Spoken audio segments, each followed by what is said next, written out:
But Mr Farage told The Telegraph, "We are actively pursuing a judicial review against the government over yet another attempt to delay elections where they fear Reform will win." Meanwhile, Reform UK have gained their first ever member of the House of Lords after Lord Offord defected from the Conservatives today. Nigel Farage made the suggestion as he addressed a Reform rally in Scotland, where he introduced the party's latest member. He's coming on as a Conservative, but I suspect in a few minutes' time he might just have changed his political allegiance. That I am resigning from the Conservative Party. Today I am joining Reform UK. Senior Tory peer and former Tory donor Lord Malcolm Offord said he intended to stand for election to the Scottish Parliament next year. In other news, the policing minister has called the protest incident at the Tower of London disgraceful after crumble and custard were thrown at the Crown Jewels. Police arrested 4 individuals after a group calling itself Take Back Power staged the attack and called to tax the rich. A video posted on X shows a group throwing the food product on the case and then protesting against homelessness. Now, it's understood Wes Streeting's allies are quietly pushing Angela Rayner to sign up to a joint ticket for the Labour leadership. The Telegraph reports that MPs close to the Health Secretary have promised Ms Rayner a cabinet role, perhaps her former job as Deputy Prime Minister, if she supports his future bid for number 10. Both sides have denied the pact, but several Labour sources have confirmed the proposal. In other news, Ukraine's President Volodymyr Zelensky has said he had a very constructive phone call with Donald Trump's peace envoy Steve Witkoff and the US President's son-in-law Jared Kushner. It comes as Sir Keir Starmer will meet Volodymyr Zelensky along with the French and German leaders in Downing Street on Monday as discussions on ending the war in Ukraine continue. The Prime Minister will use the meeting with Mr Zelensky, French President Emmanuel Macron and German Chancellor Friedrich Merz to show the UK's support for Ukraine. And the FIFA World Cup 2026 schedule has been announced and England have been handed kick-off times which suit UK audiences. But Scotland fans face later finishes during next summer's tournament. England in Group L face Croatia in Dallas on the 17th of June at 9 p.m. UK time. Meanwhile, Scotland are in Group C and their first match will be against Haiti in Boston on the 13th of June at 2 a.m. Those are the latest GB News headlines. Now it's back to Alex.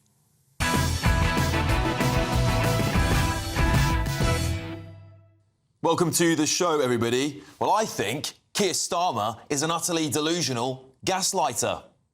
A Conservative government, I can sleep at night. If there was a right-wing government in the United Kingdom, that would be a different proposition. My worry is, and this is how history tells us, is that a right-wing proposition like that, with fantastical ideas, leaning towards Russia, if it gets into power, it will find that its policies don't work, and it won't become more progressive, it won't nudge towards the centre, it'll go to the right, to the right, to the right. We've not faced that in this country ever.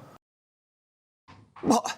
Hang on a second. Has this bloke looked in the mirror any time recently? Isn't it Labour that scrapped 2 national elections now? Is it not Labour that's decided to push through digital ID without any electoral consent by the British public?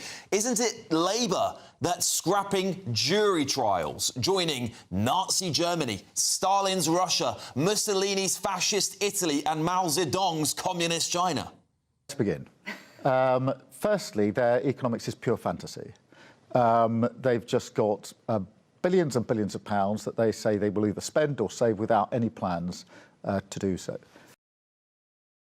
Is he living in a completely alternative reality? Weren't he and his Chancellor just met with a nationwide chorus of people saying, "You lied to us about the state of the public finances"? Hasn't his government blown the economy to pieces and set record high taxes, inflation running wild again, unemployment rising every single month after promising to do the exact opposite in Labour's manifesto?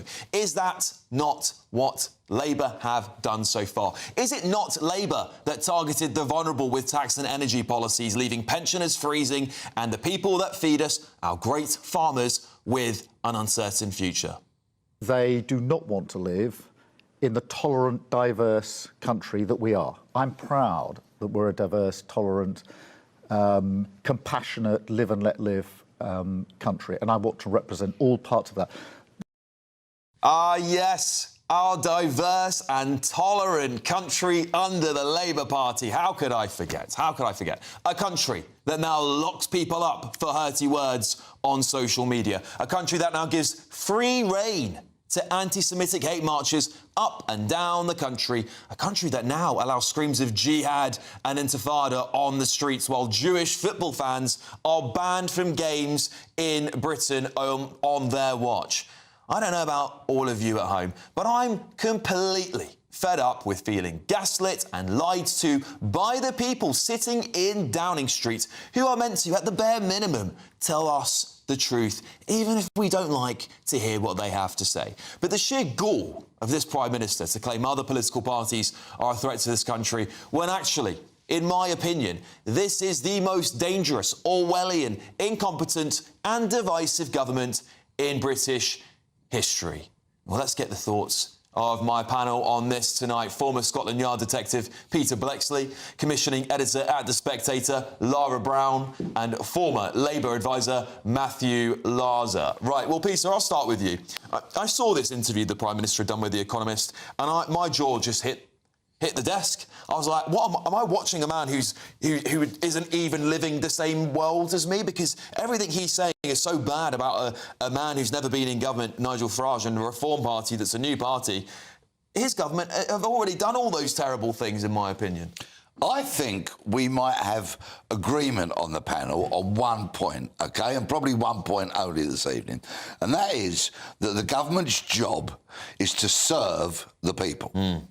This government, under Starmer, appears to want to enslave the people through digital ID, not in the party manifesto, never put to a referendum, for example, and there's going to be huge pushback against it, I'm sure, I hope, and the abolition of jury trials for thousands upon thousands of cases. An absolute cornerstone, not only of our criminal justice system, but a fundamental of our society. That if the establishment chooses to lock me up and accuse me of a crime, that I would therefore have the right to be tried by 12 of my peers, 12 members of the public, not an establishment figure. I certainly agree. That's one of the most shocking things that's come out the last few weeks. And we heard time and time again. And I think one of our good friends who was on this panel with us, I won't say their name, Peter, but you know who I mean, saying, oh, it looks like they're backtracking on it now. We're sort of happy about that as a Labour supporter. Now, Matthew, we know that that's going ahead, unfortunately. The Prime Minister... To a limited extent. I mean, it's not the abolition of all jury trials. Yeah, well, it's under 5 years, is it? Under 5 years? It's under 3 years. 3 years. Still quite... So it's gone from 1 to 3, if I'm right. Either way, it's not a good look. It's very bad communication from the government. However, this sort of weird dystopian world we're living in, that the government seem to be quite content with digital ID, which has got massive pushback from Labour Party activists, by the way, still going ahead, and he's sitting there calling reform a threat. Well, because he believes that reform is a threat to the politics that he believes in. I mean, I think I would rather we weren't doing, as a country, having to do the reduction in the number of people who can opt for a jury trial. The reason is that there are 90,000 cases waiting. At the moment, the average wait for many types of cases, 5 years. Peter will know from his decades of experience how that threatens the whole justice system, because you have witnesses fall out, you have victims who won't give testimony, just think they've had enough. You have people who die in the interim period because it's 5 years. I personally maybe brought it in as a time-limited measure, say we need to clear the backlog and then we can reduce it. But I don't think the backlog can go on. On digital ID cards, I think in the age when your phone is tracking you, your digital ID card won't be tracking you in the same way. We need to get real, and for accessing a whole range of services. All those people who say we don't want people accessing the NHS, who can't access the NHS. It's such a load of rubbish, isn't it? I've heard it time and time again. Oh, your digital ID card's not going to track you. Oh, it will be a year until they change their mind on that one. And this is the problem. They have constantly, in my opinion, misled and misguided us as to what their intentions are before government, now during government. So I don't trust them when they say, oh, your digital ID's not going to track you, Lara. I mean, it's the deception which is so difficult to manage with this party. Look at digital ID. They know it's unpopular. They tried it before in a different government. They don't put it in the manifesto and they immediately bring it forward. They say it won't track you, and maybe they will try not to track you, but look at the number of government leaks we see from the NHS, from the health service. It's constant. It will happen. And on juries, if you're going to take away a defined right that we've had in this country for 700 years, you need to run with that on your manifesto. I do not believe this is the answer to the backlog. Look at the backlog. We've got 90,000 cases. Why is that happening? The CPS, which is underfunded and overworked and not passing on information helpfully. You've got the translation problem. A lot of cases now need very specific translation, which we can't provide. And you've got the incompetence of the prison service, who aren't providing criminals from their cells to trials. That's not going to be fixed. We can act on all three of those. I mean, particularly the thing is, even if you prosecute them and you put them in prison, they'll be let out by accident. 2 a week at the moment, Peter. But this is so important, and it's not just the backlog. If there was some imaginative thinking, creative thinking, and you got the courts that are sitting empty, working, and if you extended judges' working hours, and there are so many other practical steps that would be taken by a forthright, robust government that would get a grip of the criminal justice system. You imagine you walk into a shop and you get unfairly accused of stealing something, let's say a phone worth £1,000, for example, and you are denied the right to go to jury trial. You could be, through a miscarriage of justice, convicted of a crime you didn't commit. Good point. You would, in all likelihood, if a judge decided your guilt, lose your job, you could lose your home, your relationship might crumble, you might lose access to your children, and all because of an autocratic government that wants to abolish jury trials. And one more point while I'm on it, which is really important, and not one commentator has raised this. If you've ever served on a jury, there will have been times, most likely, when you will have been sent out of the court while a point of law is discussed. OK, it's happened to virtually anybody who sat on a jury. During those points of law, matters are discussed about the admissibility of evidence a lot of the time. And sometimes a judge will hear conclusive evidence as to somebody's guilt or somebody's innocence, but it may not be. It will be excluded from the trial. So the jury will never hear it. So we are expecting judges to unhear what they've heard, to dismiss that from their minds, and then come to an impartial decision. No one's mentioned that, and that's a deeply worrying thing. I didn't know that. So it's really good bit of information there. But, you know, we talk about some of these free speech cases, Peter. We talk about them a lot here, and there was a Labour councillor who was cleared by a jury. Had some of the other people in these free speech cases, I think, had a jury, I think the jury might have come to the exact same conclusion, Lara, because when peers are invited, your peers are invited to judge you, well, they're more likely to put themselves in your shoes and go, what if this was me? And that's the whole point of the jury system, isn't it? To hold the establishment to account on those laws. We've seen several years now of horrendous state overreach, applying very old legislation not written for the internet to people's tweets, their Facebook posts, and holding them before a court unfairly. And what we currently have is the jury as a last line of defence, people who bring common sense to these cases and regularly acquit people from across the political spectrum, saying you are clearly not guilty, you're clearly not a threat to your community, you're innocent. Once you take away those peers, you remove that element and you open people up to huge vulnerability to state overreach, which we are seeing horrendously. I think we'll see far more convictions for free speech without juries. Or more importantly, Lara, if I might say so, sometimes juries will find somebody not guilty because they don't like the fact that the state prosecuted them for a crime. They'll set the evidence aside and almost return a verdict based on principle. And that is all going to get washed away by this vile government. Matthew, final word to you on all of this. Because I mean, really what I was talking about tonight is just the lack of acknowledgement by this government that it's accusing parties of being this dangerous threats here, there and everywhere. But actually, when you look at Labour's track record in office so far, it's not been very libertarian. In fact, I think it's been quite Orwellian and very authoritarian. It's not been socialist in any way, not for the people. Well, I don't know. I think people might say that the two-child benefit, and the budget was quite left-wing. I mean, much of the criticism was it was too left-wing. Look, I mean, you know, I think that the government has got to up its game if it's going to get re-elected. It's currently not exactly shining in the opinion polls, so clearly there are a lot of problems. I hope we can do two things, which is grip the criminal justice system. Labour inherited the 90,000 backlog, it inherited the mess of the prison service, and it needs to get a grip of both of them. If it doesn't, it will be punished just as the Tories were last year. All these black holes everywhere, Matthew. It's a fact! I don't know when I'm They didn't build a single prison for a decade. When I'm going to hear the end of the Tories are to blame and this government takes some responsibility and accountability for its own actions. I suspect it never will. There we go, though. Time for the Great British Giveaway now, and it's your chance to win our biggest cash prize of the year, an incredible 85 grand. And with all of that cash in the bank, 2026 could be on us. Here's all the details you need to make it yours.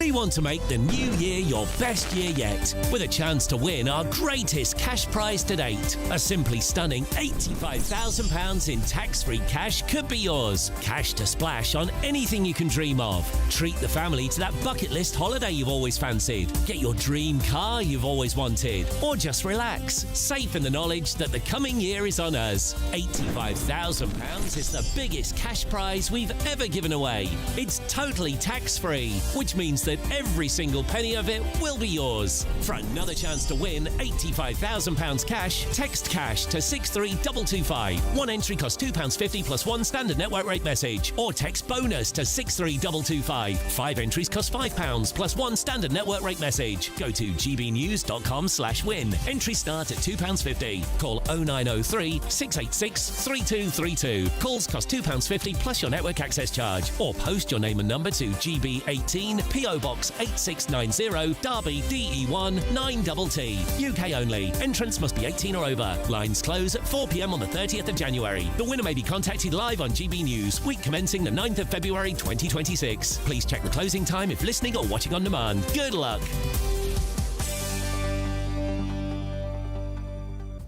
All right, good luck, everybody. Coming up, we'll be doing a whistle-stop tour through all matters royal. Trust me, it's been mad this week, royal stories-wise, and I wonder if Prince Harry's going to lose his title over some of the remarks he's made. Of course, there's the carol services and crown and jewels too, but first... Everyone's linked arms to try to force us, I think, out. All right, next, should we be booting out anti-Semitic foreign students out of Britain? This is Alex Armstrong tonight, only on GB News.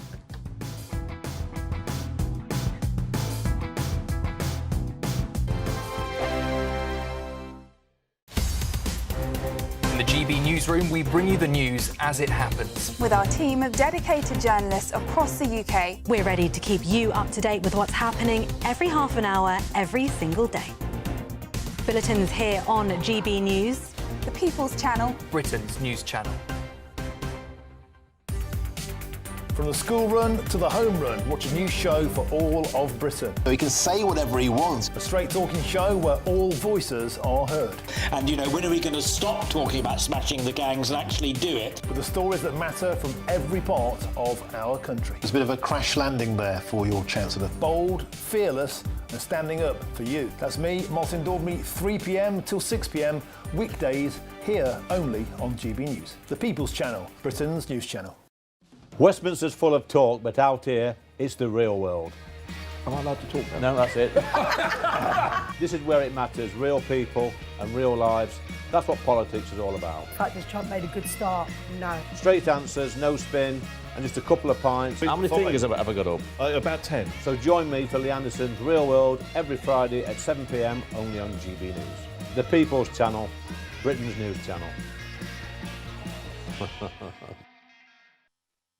You want to know what's really going on in the corridors of power? Labour don't know what to do with you half the time, and that makes you quite lethal in the chamber. Get behind the headlines with Chopper's Political Podcast. Join me, Christopher Hope, as I sit down with the great and the good of British politics. We'll see where this ruling takes us. These are the stories shaping our nation. Chopper's Political Podcast, available now on all platforms. Listen in and stay ahead.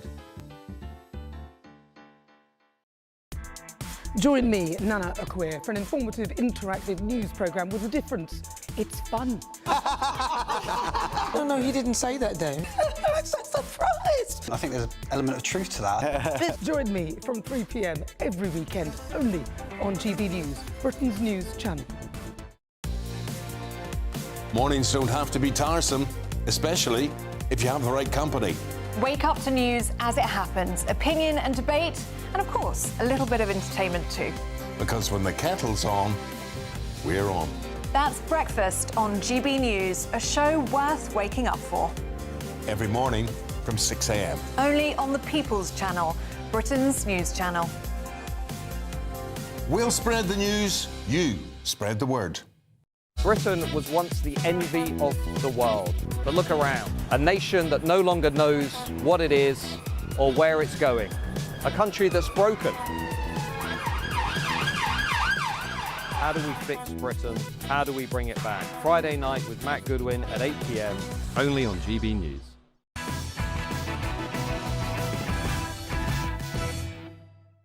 Welcome back to the show, everybody. Well, listen, anti-Semitic hate incidents have reached record levels last year at UK universities. Leading figures in the shadow cabinet are calling for a reckoning, similar to the confrontation President Trump has had with Ivy League universities in America. Yes, the Tories have demanded that the visas of foreign students found to have been anti-Semitic should be revoked.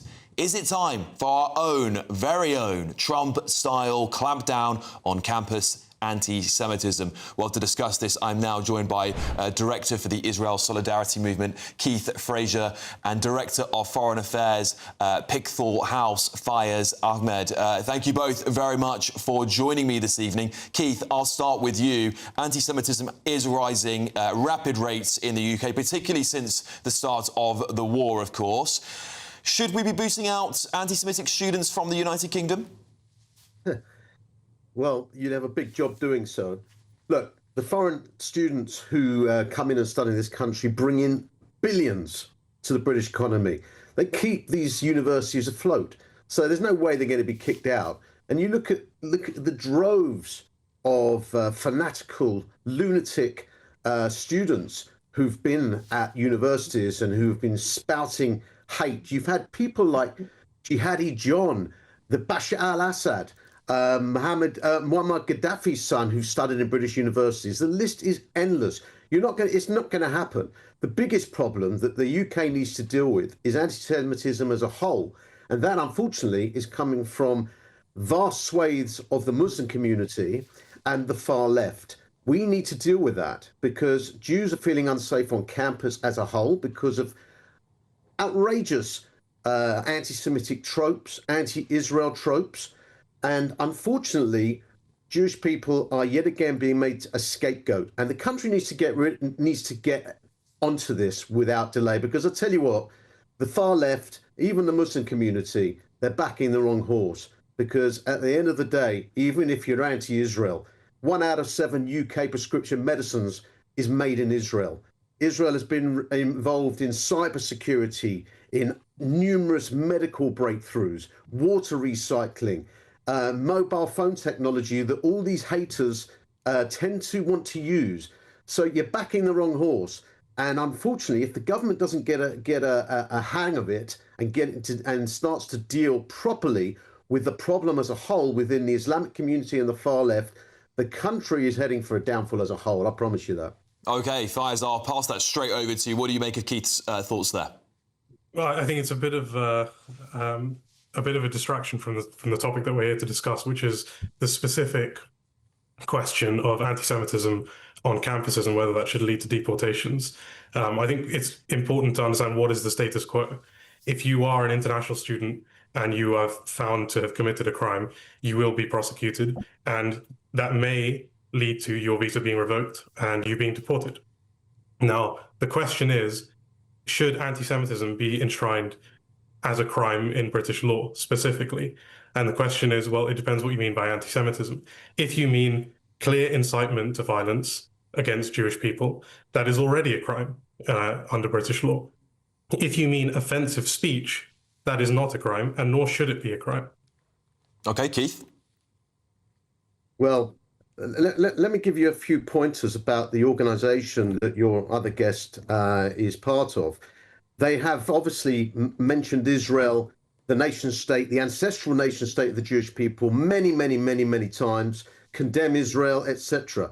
But if you look at their record, and it's a classic example of why your guests will not want to get rid of foreign students who take part in anti-Semitism. Not one of their studies has condemned the Turkish occupation of Cyprus, the rights of the Kurdish people to self-determination, the Assad killings of between 500,000 and 700,000 of his own people, the slaughter of Christians in Nigeria. At the end of the day, you have people like your guest who love to focus in on, and I know his record, love to focus in on the one nation state of the Jewish people, Israel, but not interested in anything else. I wonder why. Well, I don't wonder why. I leave it to your viewers to understand. And at the end of the day, this kind of bizarre bedfellow that the Islamic community and the people who team up with the far left in their hatred of anything Jewish, anything Israeli, this is a bizarre deflection.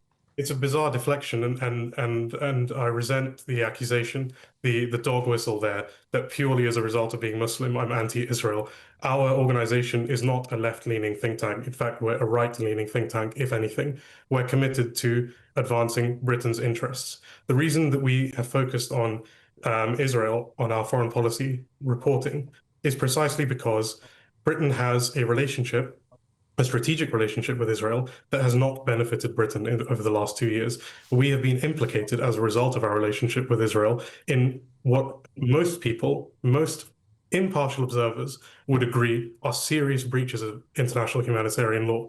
That's why we focused on our gentlemen, wait a minute. Hang on, gentlemen.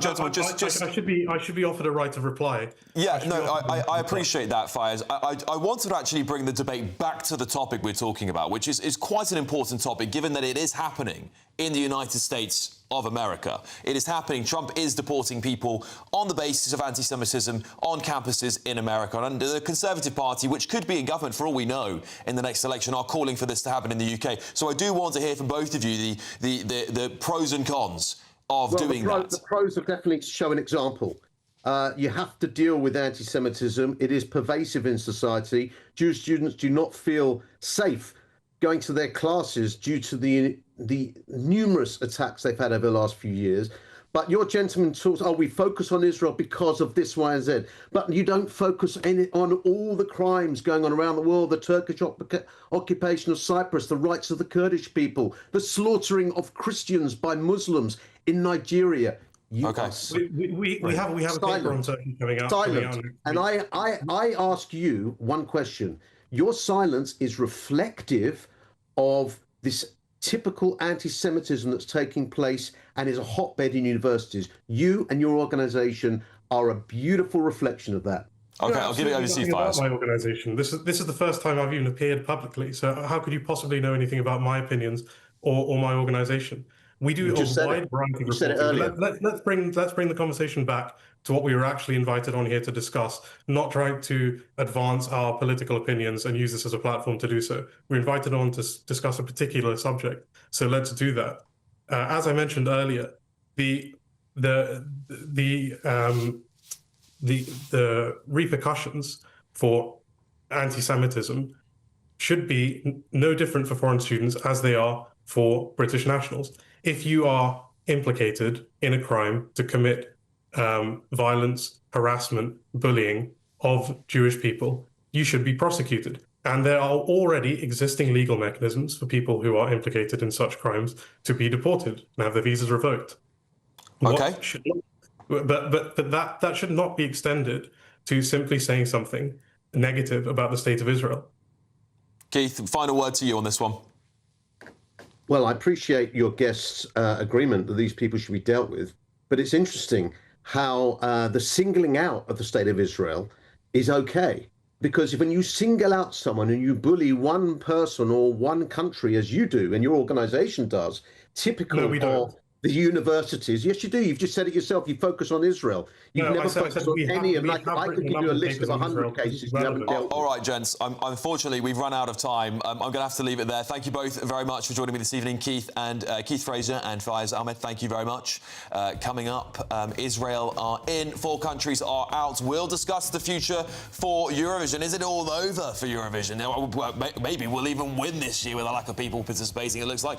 But next is Prince Harry playing with fire. He has made an unprecedented attack on the President of the United States. Perhaps Harry Spencer Windsor is the next one to lose his title. Will he be going after the break?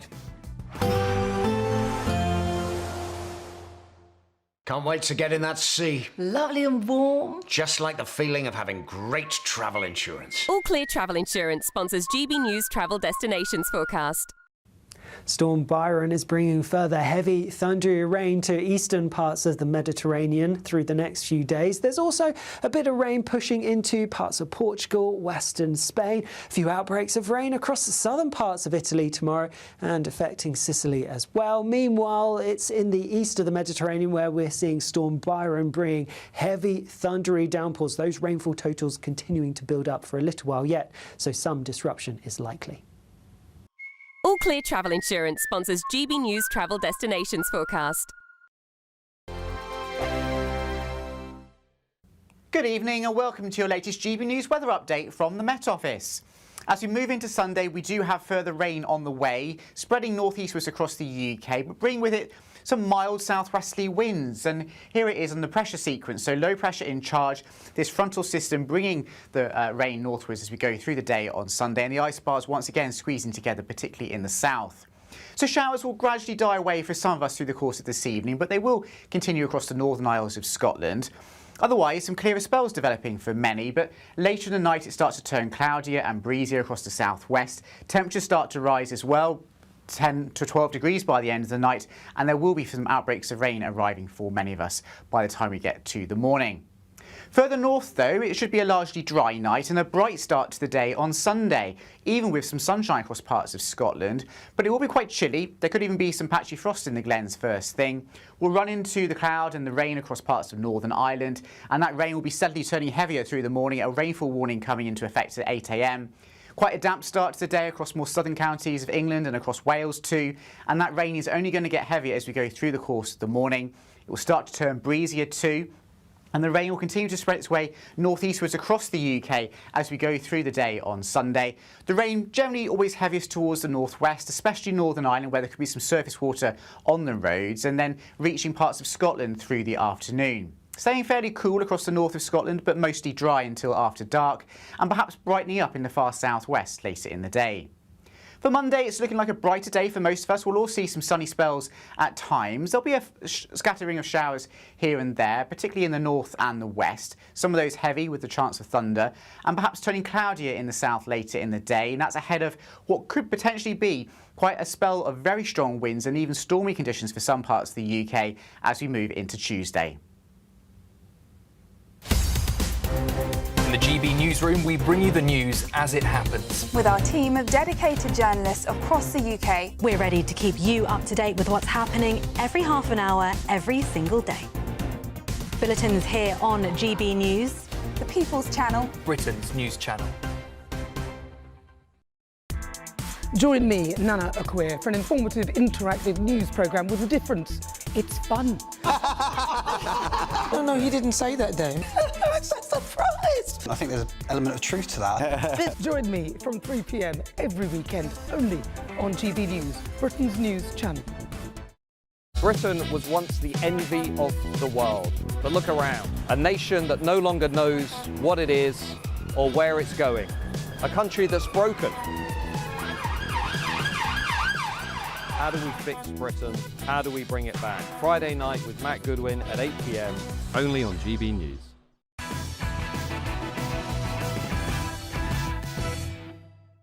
Welcome back, everybody. Well, royal news is as lively as ever. Prince Harry made a surprise appearance on Stephen Colbert's Late Show, throwing jibes at President Trump by claiming that America had elected a king. A nod to the No Kings protest, in my opinion. Well, he also made a series of awkward jokes as he joined in on a Christmas sketch about being a prince in a Hallmark movie. Of course, those really cringy movies you find on Netflix. Meanwhile, the Princess of Wales has hosted an annual Christmas Carol concert with a star-studded guest list of celebrities and local heroes who have helped their communities. The service recognised individuals from across the UK who have dedicated or volunteered many a time to others and offered a helping hand to those around them. What a difference, eh? What a difference between the Princess of Wales and the future King's brother. Well, to discuss this now, I'm joined by royal commentator Sarah Louise Robertson. Sarah, such a pleasure to have you back on the show. I saw this jibe Prince Harry was making at the President of the United States. Two things sprung to mind. One, he was talking about this king being a king, making that sound like a bad thing. Does he not realise that he is a prince and his father is the king of a country, which is a very special thing here, and his brother will become king, and he is in line of still in the throne to become king. Secondly, he shouldn't be getting involved in politics at all. Absolutely not. Absolutely not. Just when you think Prince Harry can't stoop any lower or say anything more stupid, he goes and does this. Utterly ridiculous. He's brought the royal family yet again into disrepute. It is embarrassing. It is embarrassing to our country, to our reputation. As you know, President Trump has a very warm relationship, a very warm rapport with King Charles, and especially with Prince William. He gets on with them, and Prince William and him have sort of got quite a bond going now. Harry has just waded in and made this stupid social gaffe, which is insulting to President Trump. And the other thing as well, it's insulting to the American people. Now, Harry is a guest in America. He's not an American citizen. He's still a British citizen. He is a guest in that country, and he stands in that country and insults their president on national television. You just do not do that, regardless of his social status. Where's his manners? Where's his... You know, this is a man who he has been taught from birth to be kind, to be courteous, how to speak to people, how to speak to heads of states of other countries. He's been born into this life. He has no excuse, Alexander, as to what he said and why he said it. The other thing as well, that was a very liberal audience on Stephen Colbert's show. Did you hear the booing? From that very liberal audience when he made that jibe. Americans don't like their head of state to be insulted, regardless of politics, regardless of whether you're Republican, whether you're right-wing or left-wing. You don't come and insult the head of state of that country. It's like a foreigner coming over to here and insulting our king. We wouldn't put up with it. Absolutely not. It's disrespectful. Absolutely it's disgusting. not. And he's on a visa, isn't he? He's on a visa as well, right? Well, President Trump he's could, a guest. He's a guest. He's not a citizen. Also, he should not be wading into politics as well. And I feel he's done this deliberately. He knows what he's doing. And I feel he's done this deliberately just when we've seen Prince William standing up, being absolutely fabulous with Princess Catherine at the carols. Was beautiful, wasn't it? Absolutely glorious. It was beautiful. You know, fantastic to see that. And then Prince Harry just comes in and he just has to spoil it and embarrass his brother and his father. Before we go back, because I want to talk about Meghan's dad in a second, I just want to briefly talk about this carol concert. It was so beautiful. Yes. The Princess of Wales is showing time and time again that she is looking like such an incredible future The jewel in the crown. Yes. She is the jewel in the British crown. And isn't she just fantastic? She can't put her foot wrong. Absolutely. Every outfit, she just surpasses herself every time. And she just looks more and more lovely. And there's just something about her. She has that sense of magic that Princess Diana did have. But it's different. I don't want to compare them because it's not fair to Princess Catherine to do that. But there is just this sense of... It's just... You can't buy that naturalness. You can't buy it. It's innate in her, and she is what you call a true lady and such a wonderful advocate for this country. I certainly agree with you. with you. As I said, jewel in the crown. I think she's their secret weapon. I really do. She is just absolutely phenomenal. And then let's compare that with Meghan Markle, whose father's just, as far as I believe, had his leg amputated, or was going to have his leg amputated. Tell us the story. He's had it done. He's had it done. So he's had the operation. I just want to say, Thomas Markle, if you're watching this, I don't know if you see this, but I am so sorry you've gone through what you've gone through. No one deserves to have this. My heart goes out to you, and I wish you a full recovery, and I hope you get home and you recover and you're well. That poor man, what he's gone through, he had to move to the Philippines because he was left so upset from being estranged from Meghan and the drama that was going on around that and the way that Meghan and Harry were treating him with such cruelty. He tries to start this new life in the Philippines, and he's struck with a blood clot, and I just want to say he nearly died. He nearly lost his life. It was a life-saving operation. It's so sad what's happened to him, and I really hope he can make a full recovery. There's reports that Meghan Markle was reaching out to him. Are they true? Lies. Lies. I knew it was rubbish when I read it. She's done this before. She said this before. Yes, I've tried to reach out to my father. And Thomas has come out. He's given an interview tonight to my former colleague, Caroline Graham, from the Mail on Sunday. And he said it's not true. I have not heard from my daughter. He says no one has got in touch with me from Meghan's side, from Meghan's camp. Apparently, Meghan sent aides to phone the hospital to check whether her father was really having this operation. I mean, that in itself is disgusting. The fact that she didn't believe her own father was on death's door. And she didn't even bother to phone the hospital herself. She got staff to do it for her. Where is that woman's humility and humanity? There she is, faffing on and fannying on that silly show with Love Meghan, talking about Christmas spirit and family and the importance of family. What a load of rubbish from her.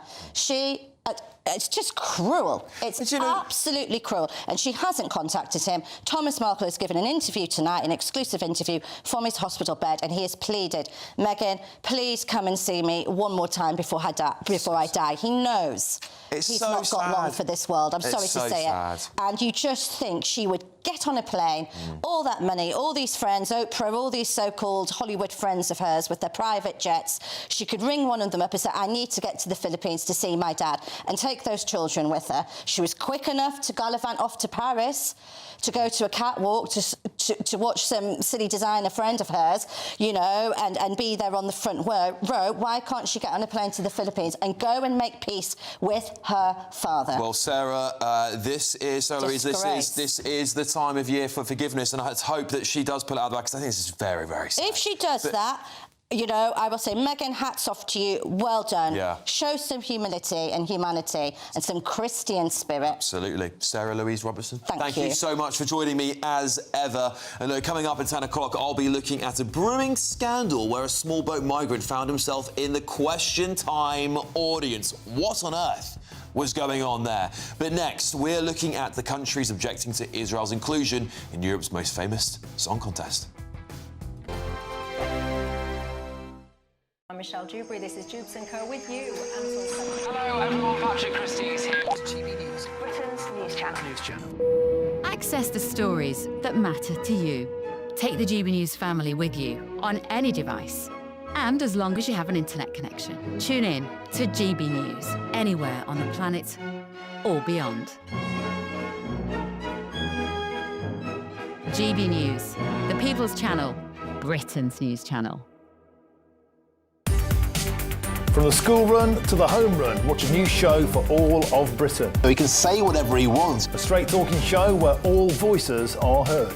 And, you know, when are we going to stop talking about smashing the gangs and actually do it? With the stories that matter from every part of our country. There's a bit of a crash landing there for your Chancellor. Bold, fearless and standing up for you. That's me, Martin Daubney, 3 p.m. till 6 p.m.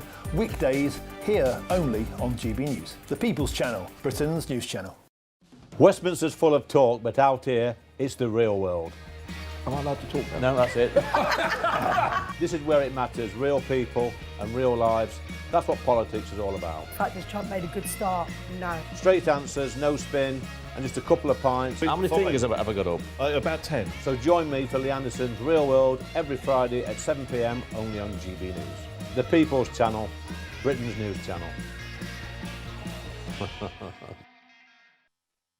You want to know what's really going on in the corridors of power? Labour don't know what to do with you half the time, and that makes you quite lethal in the chamber. Get behind the headlines with Chopper's political podcast. Join me, Christopher Hope, as I sit down with the great and the good of British politics. We'll see where this ruling takes us. These are the stories shaping our nation. Chopper's political podcast, available now on all platforms. Listen in and stay ahead.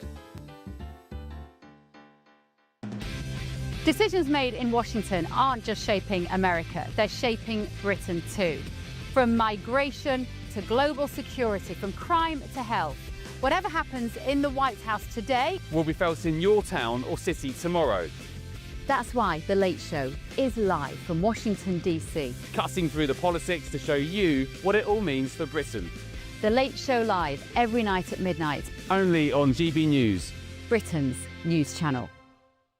Hi, I'm Michelle Dewberry, and my show is your opportunity to cut through all the noise and dive in headfirst to some robust debates. Ideas clash. Situation, isn't it? No, because the failure is you're deliberately avoiding my point. Nothing's held back. And if you think this is the end of it, wait for more. And we do not shy away from the difficult stuff. Sometimes I want to shake people and say, if only you understood. So join me on Jubes & Co weeknights at 6 p.m, only on GB News, Britain's news channel.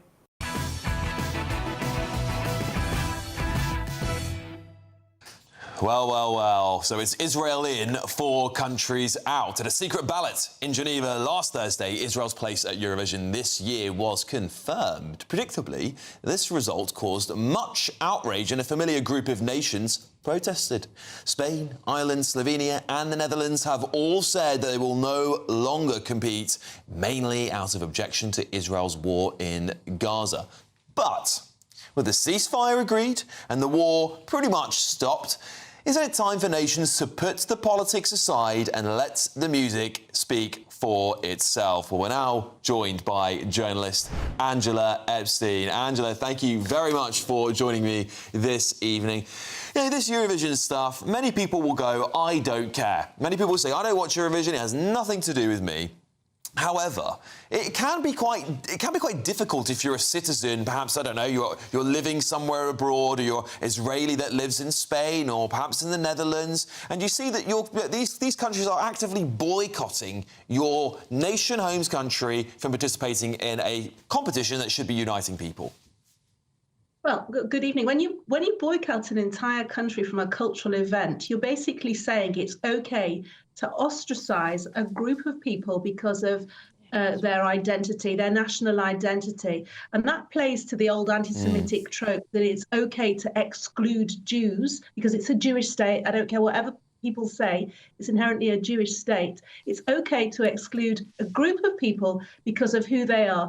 People who are not responsible for their government policies. Now, we can argue or not about the actions of the Israeli government, though we should always frame these conversations by saying that Israel was drawn into a war it did not want because of the actions on October the 7th by a group of genocidal terrorists who stormed into the country, killed hundreds of people, took 250 captive.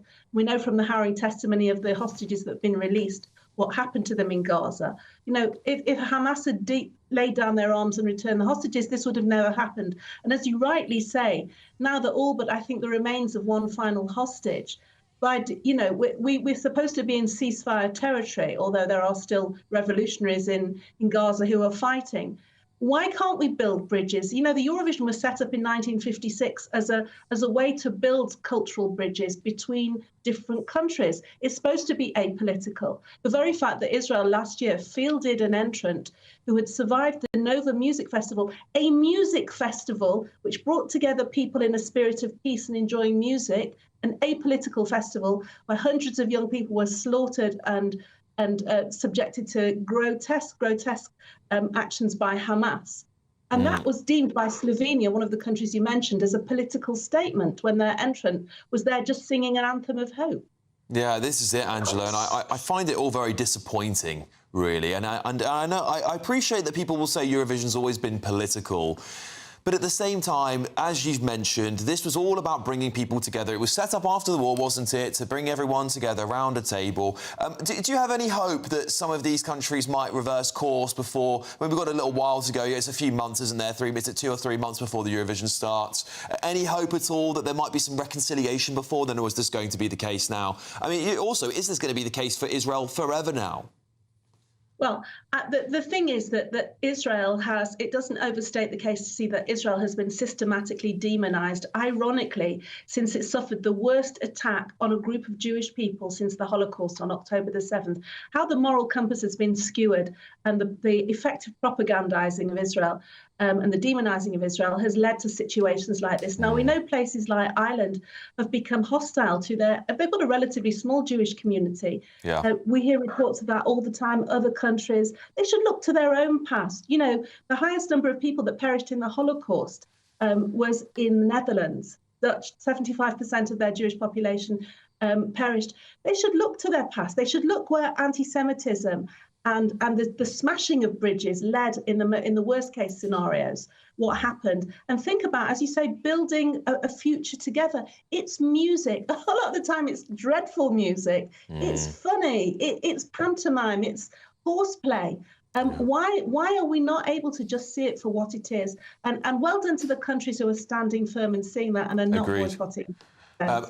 Well, journalist Angela Epstein, thank you so much for joining me to comment on this story. I'm just going to briefly bring my panel in here now. Peter Blexley, Lara Brown and Matthew Larson. Matthew, I'll start with you. Do you think Israel should be banned from participating? No, I think, and I know we might not be entirely supportive of the BBC all the time this evening, but I think the BBC did the right thing. It's you know, which is voting for this amended package, which makes some technical changes, asking countries not to get, you know, politicians to sort of to tweet in support, etc., just to tone things down a little bit, which apply to every country. I think it's absolutely ridiculous to boycott. Okay, Lara, briefly from you. Yeah, completely agree. I'm glad the BBC recognised the importance of this. It's quite sad because the EBU set Eurovision up to work together to have a shared collaborative broadcast. It used to be a very big technological challenge to do that. They've had a vote on this issue. These countries have lost that vote. And rather than accept, oh, you know, people disagree with us, we're going to move on, they've now stormed off and boycotted, which is disappointing. Totally. That's it, isn't it? Well, listen, coming up, rising wages, falling rents. Should we be looking to Donald Trump's migration policies instead of relying on an endless supply of cheap labour? But next. On earth, it can be deemed appropriate that people who broke into this country illegally should have a seat at the table in a political discussion? Disgraceful scenes on Question Time, weren't there? I'm going to be digging into all of it, including was an illegal migrant wearing a headpiece? Were they reading a script? What was going on with Mike Tapp's fact-checking? Why on earth was all of this allowed to go ahead, including Zach Polanski? That's all coming up very soon. Expect warm spells with the odd rude interruption.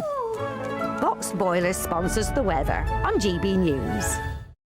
Good evening and welcome to your latest GB News weather update from the Met Office. As we move into Sunday, we do have further rain on the way, spreading northeastwards across the UK, but bringing with it some mild southwesterly winds. And here it is on the pressure sequence. So low pressure in charge, this frontal system bringing the rain northwards as we go through the day on Sunday. And the ice bars once again squeezing together, particularly in the south. So showers will gradually die away for some of us through the course of this evening, but they will continue across the Northern Isles of Scotland. Otherwise, some clearer spells developing for many, but later in the night it starts to turn cloudier and breezier across the southwest. Temperatures start to rise as well, 10 to 12 degrees by the end of the night, and there will be some outbreaks of rain arriving for many of us by the time we get to the morning. Further north, though, it should be a largely dry night and a bright start to the day on Sunday, even with some sunshine across parts of Scotland. But it will be quite chilly. There could even be some patchy frost in the glens first thing. We'll run into the cloud and the rain across parts of Northern Ireland, and that rain will be steadily turning heavier through the morning, a rainfall warning coming into effect at 8 a.m. Quite a damp start to the day across more southern counties of England and across Wales too, and that rain is only going to get heavier as we go through the course of the morning. It will start to turn breezier too, and the rain will continue to spread its way northeastwards across the UK as we go through the day on Sunday. The rain generally always heaviest towards the northwest, especially Northern Ireland, where there could be some surface water on the roads, and then reaching parts of Scotland through the afternoon. Staying fairly cool across the north of Scotland, but mostly dry until after dark, and perhaps brightening up in the far southwest later in the day. For Monday, it's looking like a brighter day for most of us. We'll all see some sunny spells at times. There'll be a scattering of showers here and there, particularly in the north and the west. Some of those heavy with the chance of thunder, and perhaps turning cloudier in the south later in the day. And that's ahead of what could potentially be quite a spell of very strong winds and even stormy conditions for some parts of the UK as we move into Tuesday. Expect warm spells with the odd rude interruption. Box Boilers sponsors the weather on GB News.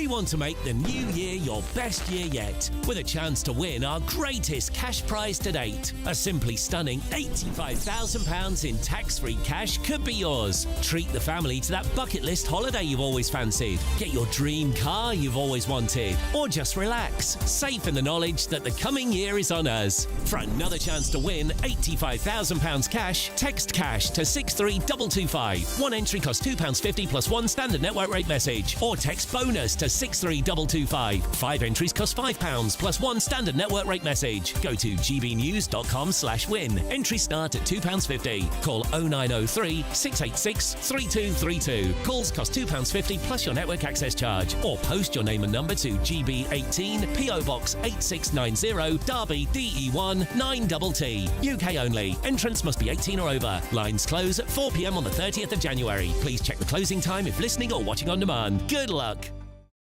Westminster's full of talk, but out here, it's the real world. Am I allowed to talk now? No, that's it. This is where it matters. Real people and real lives. That's what politics is all about. The fact is Trump made a good start. No. Straight answers, no spin, and just a couple of pints. How many fingers have I got up? About 10. So join me for Lee Anderson's Real World every Friday at 7 p.m. only on GB News. The People's Channel, Britain's news channel.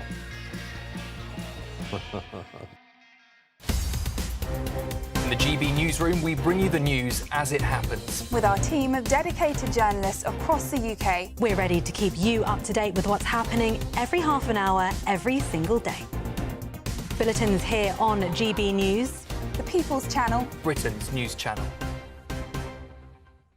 Exciting news. Every Friday, my Patrick Christie's Tonight Show is going to have a twist to it. We're welcoming some special guests. You. That's right, on Fridays I'm going to be doing my show in front of a live studio audience because this show is about you and what you have to say. It's going to be the same big debates, same big topics, same big opinions, but every Friday night at 9 p.m. you are invited to come on down to Patrick Christie's Tonight to be a part of the action. Only on GB News, the People's Channel, Britain's news channel. Westminster, the ultimate clique. And you're fighting like rats in a sack. But here on the Camilla Tominey Show, we ask the questions the establishment media is too scared to ask. OK, let me ask you a straight question, because I know you're a straight-talking politician. Whether it's net zero, illegal immigration or law and order, nothing is off limits. You had the power then. Yeah, as I and say, now you've lost it. That's the Camilla Tominey Show, a politics show that's fearless. But no, let me finish my question if you don't mind, because it is my show. Sundays at 9:30, only on GB News, the People's Channel, Britain's news channel.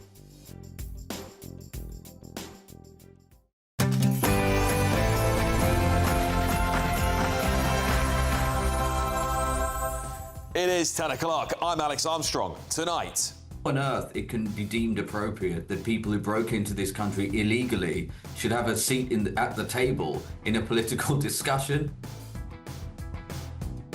jaw-dropping moments with more BBC chaos on Question Time. Labour MP Mike Tabb wasn't fact-checked. Zach Polanski is slammed by the public for his disgraceful comments about carers. And was an illegal migrant with a headset planted to ambush Reform UK's Zia Youssef. Also, this is a united team.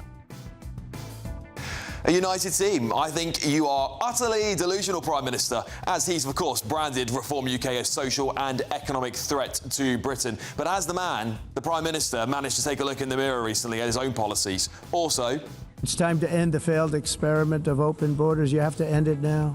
See, I can tell you. I'm really good at this stuff. Your countries are going to hell. Trump's mass deportations seem to be proving that we were right all along. There's a report that suggests deportations are slashing rents and boosting wages. So when will Britain's leaders wake up and copy the playbook? Also, the Princess of Wales hosts her annual Christmas Carol concert with a star-studded guest list of celebrities and local heroes who have helped their communities. And on the front page of The Observer, gloves off, Keir Starmer reveals why he plans to fight on. That sounds like the words of a dying Prime Minister. His premiership's probably over after that. Joining me this evening, former Scotland Yard detective Peter Blexley, commissioning editor at The Spectator Lara Brown, and former Labour advisor Matthew Laza.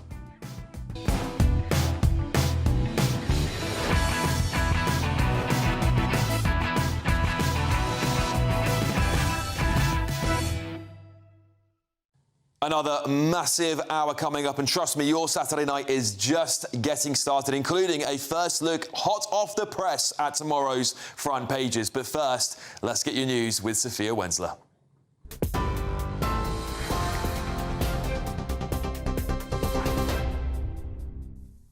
Alex, thank you. Good evening. It's just gone 10 o'clock. These are your headlines.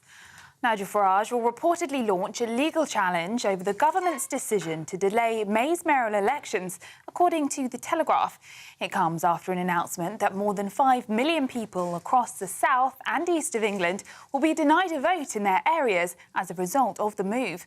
The government blamed the delay on local authorities needing more time to merge as part of a devolution drive to give regions more power. But Mr Farage told The Telegraph, "We're actively pursuing a judicial review action against the government."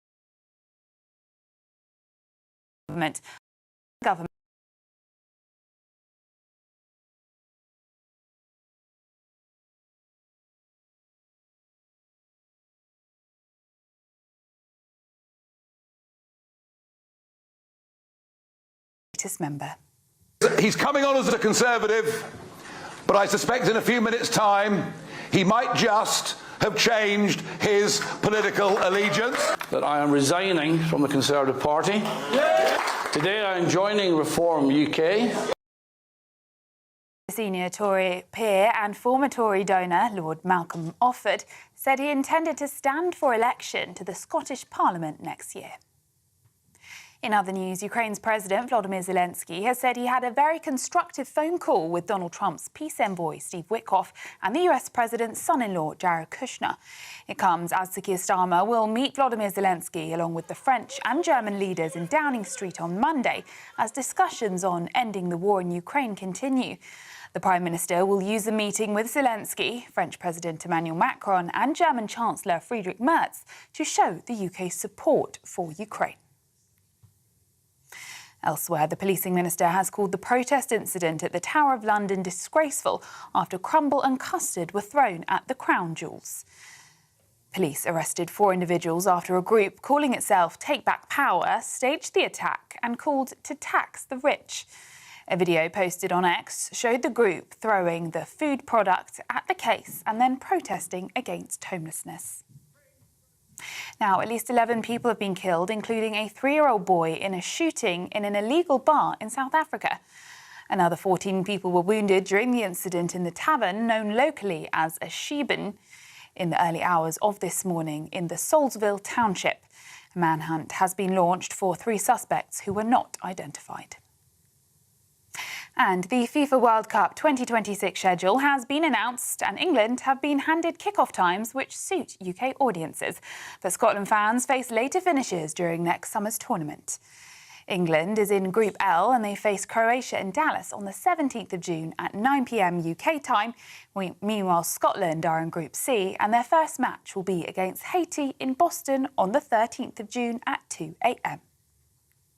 Those are the latest GB News headlines. Now it's back to Alex.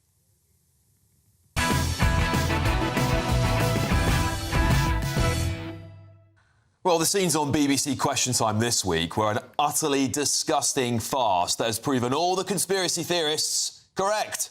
And I'm going to expose every moment of it that misled viewers and didn't hold the left wing accountable. The BBC Question Time immigration special wasn't a debate really, was it? It was more of a stacked deck, a farce with small boat migrants seemingly bussed in to grill Reform UK while the left got that free pass. Well, Zia Youssef, Reform UK's head of policy, faced down an audience planted with those illegal migrants. Here's what happened.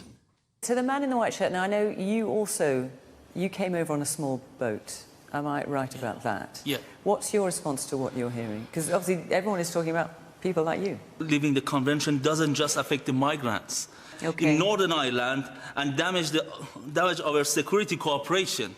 Let me ask you about your situation. I mean, since we were talking about immigration in this programme today, we thought, and we will be talking about people like you, we would see if there were, 2 or 3, 4 people who wanted to come along who are in that situation. Interesting, isn't that? It seemed to anyone at home who was watching it that illegal migrant was clearly quite well briefed. I think he was reading a script of questions from his phone, going into quite complex matters of importance, really, of things like the ECHR. And stunningly, he even mentioned the Northern Ireland Protocol. This is stuff most British people don't even know. And Reform UK's deputy leader, Richard Tice, posted this, and it has the caption, "Did BBC QT give headset and coaching to this channel illegal migrant?" Well, a few photos circulating online note the same, that shows this man wearing some kind of headset. Now, of course, I can't confirm if anyone was speaking to him, of course, but the visuals don't look good for the BBC, do they?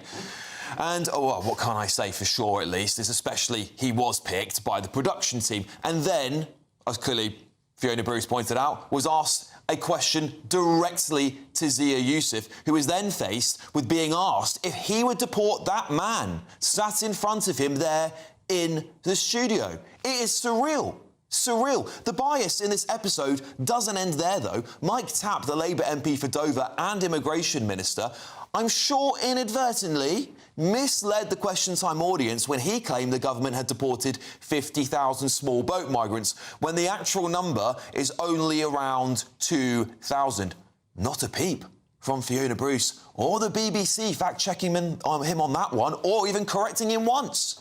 And they've done that to Zia Youssef several times, by the way. This whole thing is a left-wing farce, isn't it? Did they once put in front of Zach Polansky, leader of the Green Party, did he get faced with a family whose lives have been destroyed by addiction, given Polansky's stance on legalising drugs? Nope.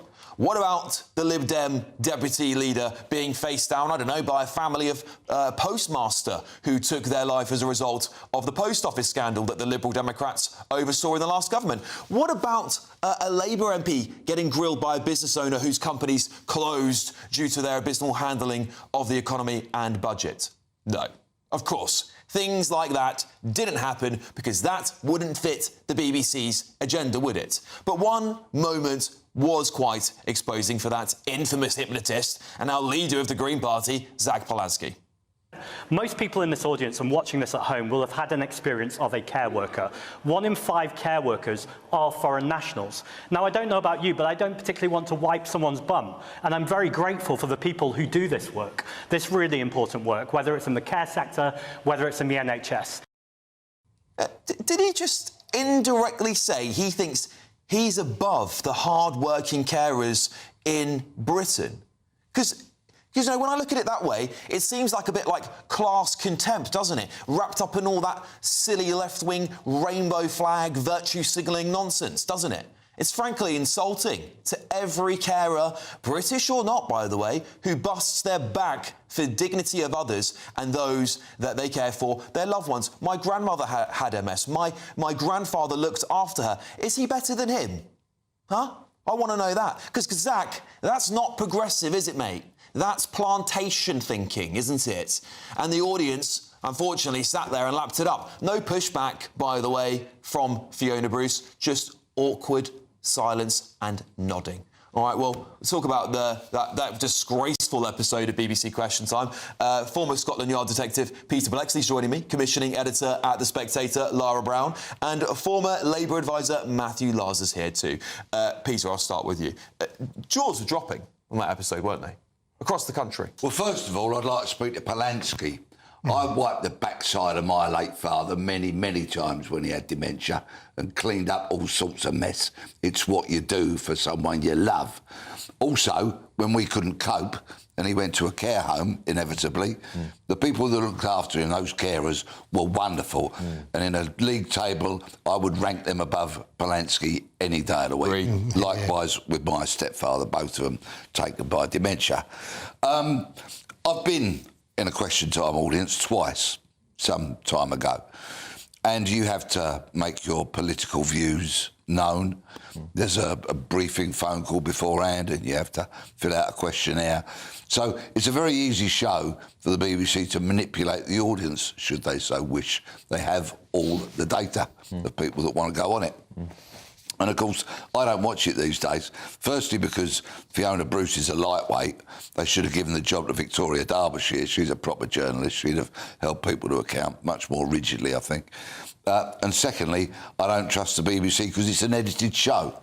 And after the Donald Trump fiasco, I wouldn't trust the BBC to edit anything. Matthew, I'll come to you. I want to talk about Polanski in a moment, but let's first talk I agree I think it's quite obvious. I mean, he was. We don't even need to talk about the Mike Tapp incident unless you really want to talk about it, because I think he wasn't fact-checked. That was clear as day, unfortunately. Yeah, I think what he meant to say is there's 50,000 migrants, not 50,000 small boat migrants, so he got confused, but somebody should have picked up on that. Fair enough. I do want to pick up on an illegal migrant being planted in the audience, and we can't say it was done fairly through the form that everyone else has to fill in if they want to go on BBC Question Time. It was clearly done deliberately, because Fiona said, "Oh, we've got someone here who's a former illegal migrant or now a refugee or asylum seeker, whatever their class is today." That was very targeted at Zia Youssef. I thought it was inappropriate. I mean, I started my TV career on the Jonathan Dimbleby show, which is a kind of ITV format that was very similar. I nearly became the editor of Question Time, but instead they went for somebody who only after being appointed did David Dimbleby find out that he was a member of the Socialist Workers' Party. So, so I was significantly... Not making the BBC look... No. So I will do a bit for the BBC in the sense that I don't think that he was on a headpiece from the BBC. I think what he'd been done is they'd gone to a migrant rights group. That's what you do if you're doing a show where in some formats you want, people who've experienced migration in one way, people who've protesting in Epping, maybe, but that's what they did. Alex, I agree with you. They didn't on this, and this is what the issue was with this episode of Question Time. In that clearly it was meant to be the normal Question Time format, and then suddenly out of nowhere come people who are clearly reading a script they've been given by a campaign group, and that's a bad day for the BBC. I don't think Question Time is at its finest at the moment. It's not because they didn't appoint me; that was about 10 years ago. But it's one thing to try and go to different groups. It's another thing to try and say, here are the British voters holding the electorate to account. So why is the BBC giving Zia Youssef fuel and reform fuel to beat itself with? It's making it stick for its beat its own, whatever that phrase is. My personal opinion, Lars, I think they thought they were smarter than Zia Youssef and Reform UK, and that actually this wasn't going to play into their advantage. They were going to have a gotcha moment. What do you think about the illegal migrant being placed in the panel? Well, I might surprise people here, but I think it's OK, actually. I think if you're going to have an immigration special and you're going to talk about small boats, it is reasonable to have somebody who has come from a small boat ask questions. Obviously, once you do that, they will get briefed by a campaign group, which is my guess of what happened. That being said, my problem was the lack of proper opponents for that person in the audience. It was the whole tenure of the hour-long show, and it was question after question that tried to emphasise the value of migration, with no one protesting in Epping, no real representation of people who are sceptical of migration, which, bear in mind, is the majority public opinion. That was my issue. It is indeed. Just to clarify for the audience, if you're wondering, that man is here illegally now. Let's move on to Polanski. Peter, I know you've made your comments about him. However, I just want to go back to it, because I think many people watching tonight will go, I cannot believe this man said this. He's meant to represent the be kind left, the socialist left, the people that are understanding the workers of our country. But clearly, I think he just actually has proven he represents this soft millennial class of left-wing voter that is deeply out of touch with real people. I have nothing but for contempt for people like him in particular. As I said earlier, both my dad and my stepdad were taken by dementia, a wicked, cruel, horrible, revolting disease. And I attended to their every need before they both went into care homes to a greater or lesser extent. And to say something like that just shows what a truly odious man he is. But at one point, twice I've been on Question Time in the audience. I've only lived in the UK all my life, worked hard, paid my taxes, never got to ask a question. There you go. Come here as an illegal on a dinghy, there you go, front and centre of the show. Yeah, I do think many people are going to be having a massive issue with the way that was handled. I think you can maybe have a statement from somebody if Fiona Bruce wanted to read that out and get everyone's thoughts in it. A bit different to bringing someone in the audience. That was a place for somebody, as you said, Peter, who might have paid tax their whole life here. Matthew, I'll come to you on Polanski. What did you make of his comments? I think Peter's hit the nail on the head. Absolutely despicable. And actually, I think what it does is everybody in the left shouldn't get tarred with the same brush. Whatever you think of the Labour Party, we just had a Deputy Prime Minister. She may may have had to step down as Deputy Prime Minister, but who much of her career was working directly in the care sector. You can disagree with their politics, but you wouldn't get a comment like that from somebody like Angela Rayner because, you know, she's got that lived experience. So the Greens are a bunch of middle-class virtue signalling, and a word I won't use even this late on a Saturday night. No, fair enough. What do you make of it all, Lara? I am really glad Zach made those comments because what he has just done is he has said out loud the left's approach to migration policy for the last 10 years. They think that they're above care work. They know that care work is immensely challenging and very difficult, but they don't want to pay the money to have it done properly. They don't want to recognise the challengingness of that work and then pay people fair wages. And they have decided to import an underclass of people to do jobs they think they're above. To hell with the consequences to the wider society, to the economy, to future pensions. I'm glad we now know that is what's happened, and Zach has confessed that. Yeah. Care work, I'd say the left, not the right. Care workers that looked after both my stepdad and my dad were native Brits and people who'd come from foreign countries. They were unbelievable. Yeah, I had a similar experience with my mother. Zach Balansky is not fit to hold a light to him. And they deserve to be paid more than they are, I think. Yeah, and I mean, the government has said it wants to do national care service. I think it's a huge way to go, but I hope at last there's an acknowledgement. So not everybody on the left, but the hard left, the sort of, you know, virtue signalling hard left, which the Greens are now the current vehicle for, are just a disgrace. Yeah, I totally agree. I think the public are outraged by this. Zach Polanski has posted that he has been misrepresented, saying, of course, this isn't all being... of course, this isn't all being a care worker is, and I would never want to imply that it is. But it is a part of it, and I repeat what I said. I'm really grateful to people who do this vital work wherever they're from. Too late, pal. On the issue of BBC Question Time, a spokesperson told GB News this. As immigration continues to be a primary concern for people in the UK, Question Time held a special episode in Dover with panellists from across the political spectrum, with an audience with a range of views and experiences. Over 20 audience members asked questions and contributed to the debate, including 2 people with direct experience of the asylum system in the UK who have been granted, indeed, refugee status. A BBC spokesperson has also told GB News all the parties represented on the panel were told the day before the show that there would be people in the audience who had been through the asylum system. However, I do note that Zia Youssef has mentioned, even to me on the show on Thursday, that he was told 10 minutes before the show. OK, there we go. Time for the Great British Giveaway now, and your chance to win our biggest cash prize of the year. It's an incredible 85 grand. Here's all the details.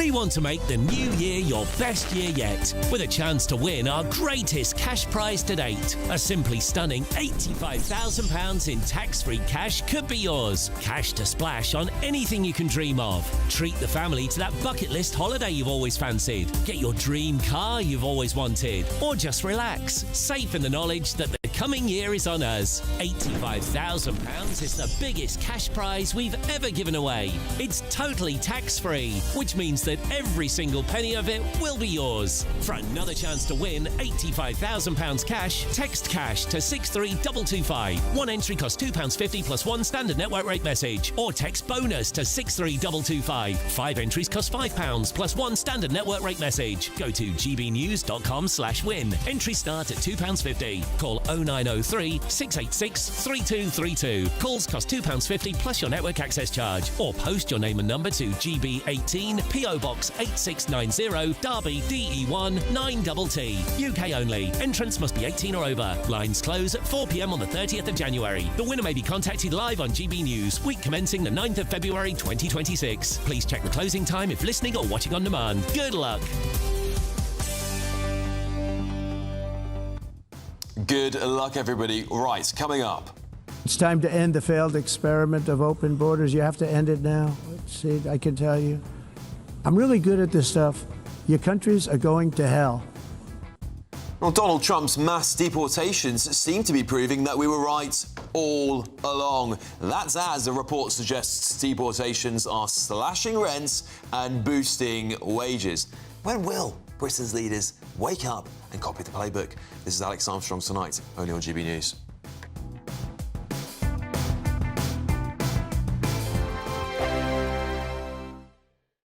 Westminster's full of talk, but out here, it's the real world. Am I allowed to talk now? No, that's it. This is where it matters. Real people and real lives.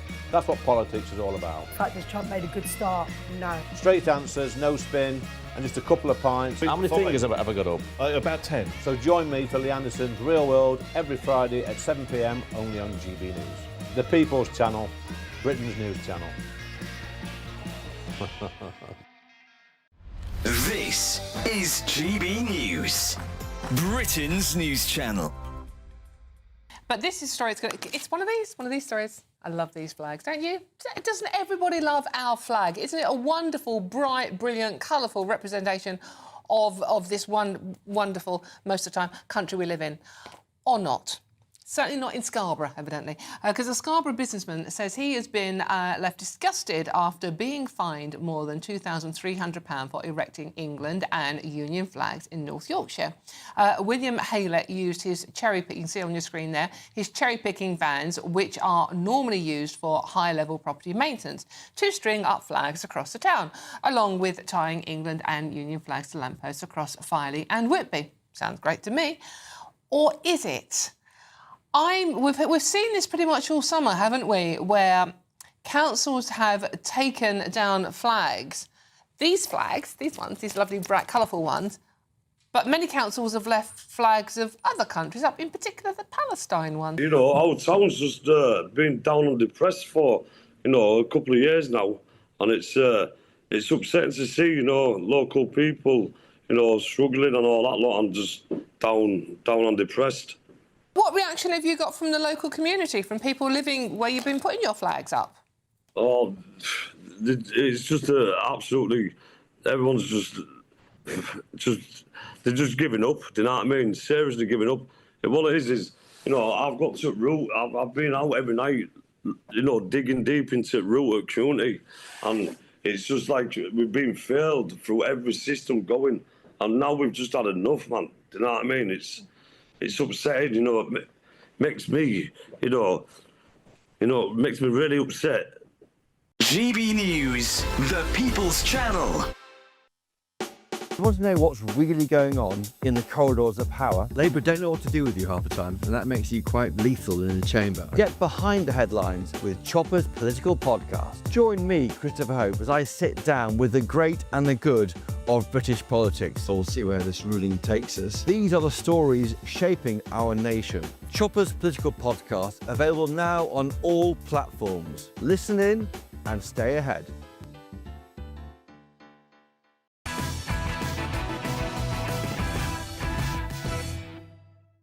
This is Alex Armstrong tonight, only on GB News. Welcome back, everybody. Well, whether you love him or hate him, it's hard to deny that President Donald Trump has delivered on one of his biggest campaign promises. Wouldn't that be nice if that happened here in the UK? Well, his big campaign promise was cutting immigration, particularly illegal immigration, might I add, with mass deportations and major clampdowns on visa applications, just like ICE, the ICE raid you can see on your screen right now does. You'd think there'd be a big hit to the economy, wouldn't you? And that an endless supply of cheap workers is vital to keeping it all running, because that's what we've been told for so long. But the early data paints a very different picture.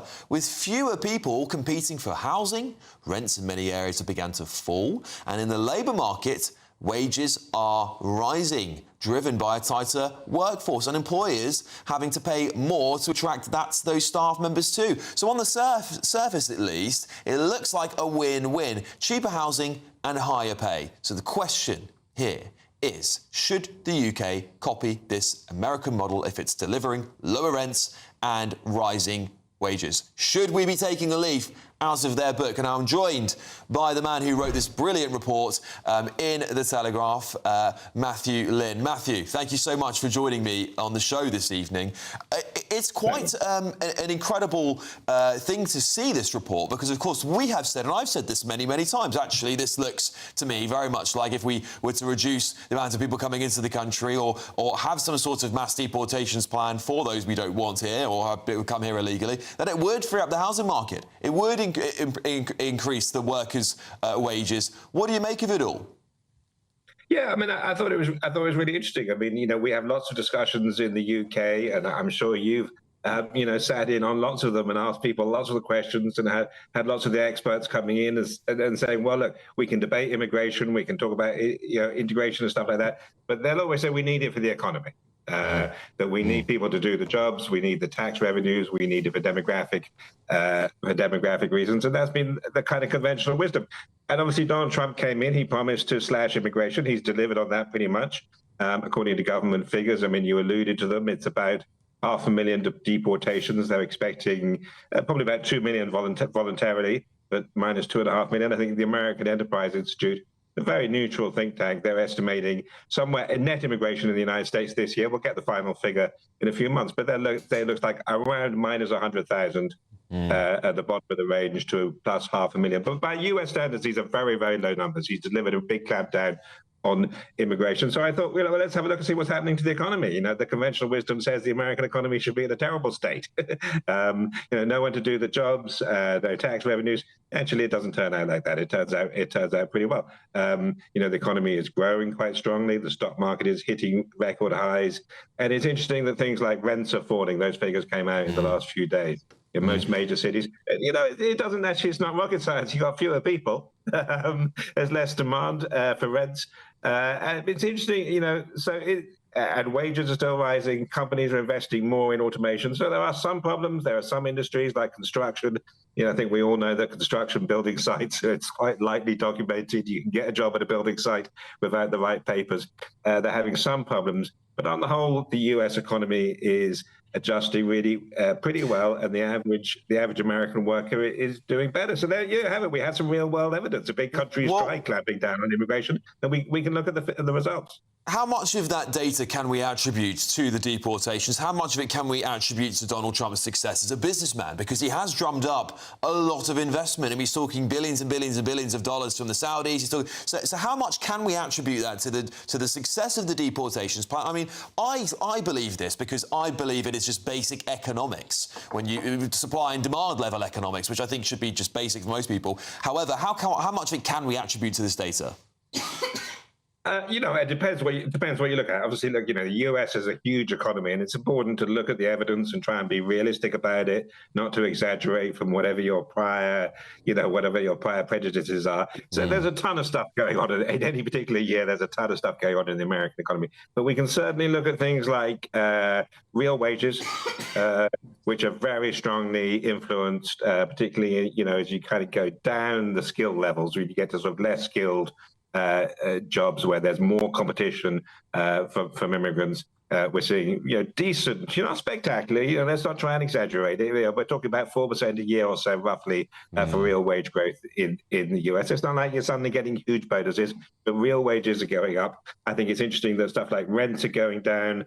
Hey, I bet, there are some young people in London or Manchester or Bristol would be pretty pleased if their landlord came up and said, you know what, you want to renew this year, I'll knock 10% off your rent because, they're desperate for you to stay. That doesn't happen very often, does it? But they probably wouldn't mind so much. So actually living standards go up, your real wages go up and things like your rent go down, then you start feeling better off. So, I think it's not, 1 year is not a very long time. It doesn't suddenly transform the economy, but it does lead to a steady economic improvement. And I think just one thing I'd add on top of that, it's not the catastrophe, because we keep getting told in the UK and in most major countries, and they were told this in the US, that it'd be a disaster for the economy.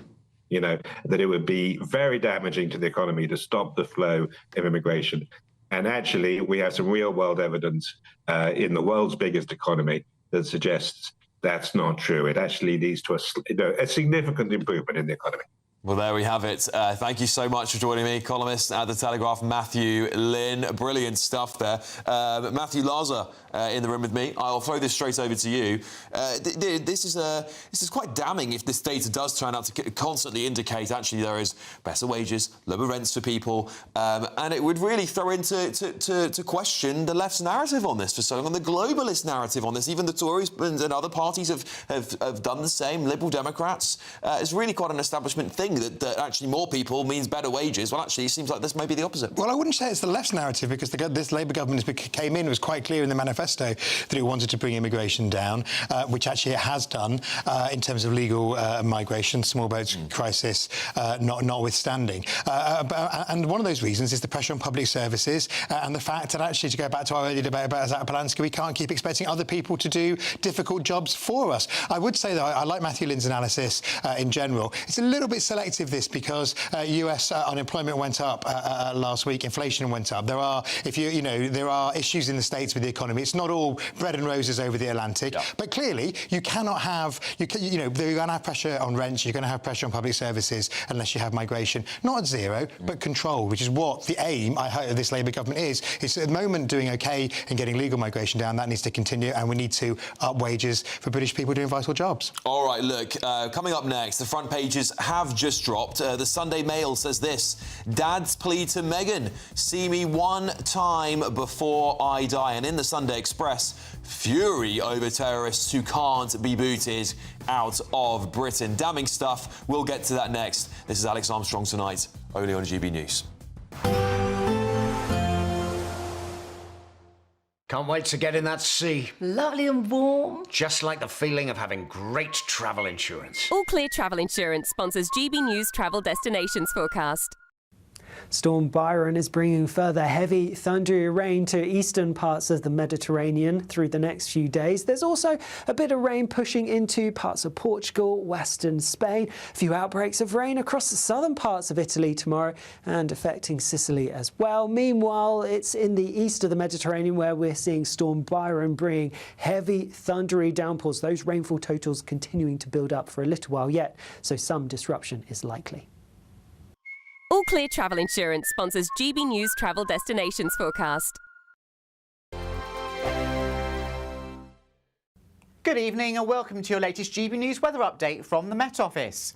As we move into Sunday, we do have further rain on the way, spreading northeastwards across the UK, but bringing with it some mild southwesterly winds. And here it is on the pressure sequence. So low pressure in charge, this frontal system bringing the rain northwards as we go through the day on Sunday. And the ice bars once again squeezing together, particularly in the south. So showers will gradually die away for some of us through the course of this evening, but they will continue across the Northern Isles of Scotland. Otherwise, some clearer spells developing for many, but later in the night it starts to turn cloudier and breezier across the southwest. Temperatures start to rise as well, 10 to 12 degrees by the end of the night, and there will be some outbreaks of rain arriving for many of us by the time we get to the morning. Further north, though, it should be a largely dry night and a bright start to the day on Sunday, even with some sunshine across parts of Scotland. But it will be quite chilly. There could even be some patchy frost in the glens first thing. We'll run into the cloud and the rain across parts of Northern Ireland, and that rain will be steadily turning heavier through the morning, a rainfall warning coming into effect at 8 a.m. Quite a damp start to the day across more southern counties of England and across Wales too, and that rain is only going to get heavier as we go through the course of the morning. It will start to turn breezier too, and the rain will continue to spread its way northeastwards across the UK as we go through the day on Sunday. The rain generally always heaviest towards the northwest, especially Northern Ireland, where there could be some surface water on the roads, and then reaching parts of Scotland through the afternoon. Staying fairly cool across the north of Scotland, but mostly dry until after dark, and perhaps brightening up in the far southwest later in the day. For Monday, it's looking like a brighter day for most of us. We'll all see some sunny spells at times. There'll be a scattering of showers here and there, particularly in the north and the west. Some of those heavy with the chance of thunder, and perhaps turning cloudier in the south later in the day. And that's ahead of what could potentially be quite a spell of very strong winds and even stormy conditions for some parts of the UK as we move into Tuesday. Decisions made in Washington aren't just shaping America, they're shaping Britain too. From migration to global security, from crime to health. Whatever happens in the White House today will be felt in your town or city tomorrow. That's why The Late Show is live from Washington, D.C. Cutting through the politics to show you what it all means for Britain. The Late Show live every night at midnight. Only on GB News, Britain's news channel. Westminster's full of talk, but out here, it's the real world. Am I allowed to talk now? No, that's it. This is where it matters. Real people and real lives. That's what politics is all about. The fact is Trump made a good start, no. Straight answers, no spin, and just a couple of pints. How many fingers have I got up? About 10. So join me for Lee Anderson's Real World every Friday at 7 p.m. only on GB News. The People's Channel, Britain's news channel.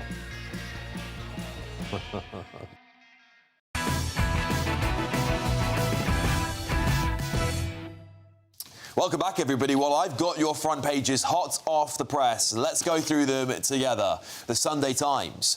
Lamy accused of twisting rape case figures to justify jury plan. Trust me, we will be talking about this story tonight. On the Sunday Express, another whopper. Fury over terrorists who can't be booted out of the United Kingdom. Another whopper there. Gosh, we'd definitely be talking about those two front pages, I'll tell you that. The Sunday Mail, Dad's plea to Meghan, see me one more time before I die. The Sunday Telegraph, Union eyes Labour exit over Starmer, and Crown Jewels targeted by Custard and Crumble Yobbos. The Observer front page, gloves off. Keir Starmer reveals what he plans to fight on. The Mirror, COVID fraud cost nation $10.9 billion. The Sun, even Aussie wouldn't have eaten jungle grub. And leading the GBnews.com website tonight, Elon Musk says the EU must be abolished after a £105 million fine for transparency breaches. We'll definitely talk about that story tonight. It's very interesting.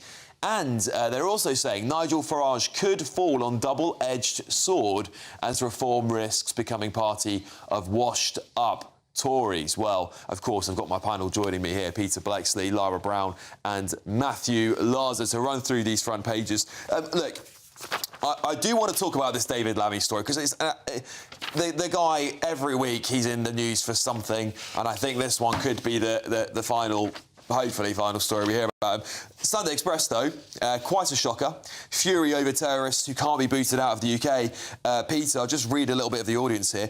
Dozens of extremists who are deemed a threat to national security who have got 24/7 monitoring because of human rights laws are preventing them from being deported. We can't boot them out. They're extremists and terrorists. We can't boot them out of the country because guess what? Probably ECH, I would have thought. What do you think, Peter? And of course, they would have been represented by human rights lawyers. Yep. What did our Prime Minister used to do once upon a time? Oh, he was a human rights lawyer. What's his great mate, the Attorney General, used to be? Oh, a human rights lawyer.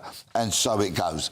This is the hard reality of having open borders, weak courts, a weak system, and essentially becoming a weak nation. Yeah. People that would want to blow us all and the audience off the face of the earth are amongst us.